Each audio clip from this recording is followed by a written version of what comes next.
Toots! Breakfast is ready. Oo, sandali na lang to, Diggs. Bababa na rin ako.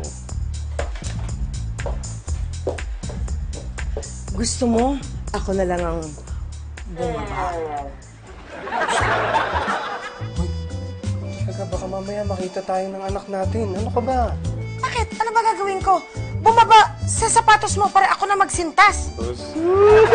Alam ko na yan eh. Mga style mong yan. Hindi ka na nga. Naku, alam ko na yan. Basang-basa na kita eh. Hindi ah. Ano ba? Hindi. Buti pa mag-breakfast na lang tayo. Ano ba hinanda mo ngayon para sa breakfast? Barbecue.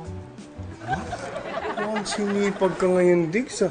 May barbecue pa talaga tayo ah. At least doon man lang maka-experience ako ng tuhugan. Ano ka na? Ano? Mag-breakfast! Bumaba! Kumain! Ano ba iniisip mo? Oh, naughty ha? Bad yung iniisip mo ha? Breakfast ha? Breakfast!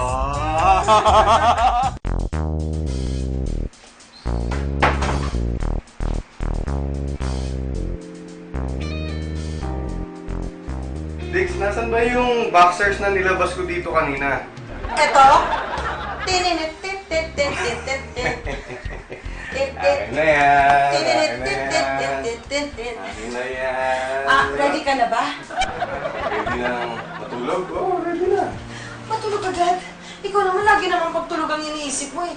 Baka naman pwedeng magkwentuhan naman tayo. Diggs, palagi naman yan ang nasa isip mo eh. Hindi naman. Ako lang ang iniisip ko. Nagpapakatotoo lang naman. At ang pagpapakatotoo, maraming nagagawa sa buhay yan. Sa bagay, tama nga yan eh. Katulad nung ginawa ni Primo. Nagpakatotoo siya dun sa anak niya, so lalo silang nagkasundo. Sabi nga nila, the truth will set you free. Ako din, mayroon din akong truth na gustong i-set free. Ano yun?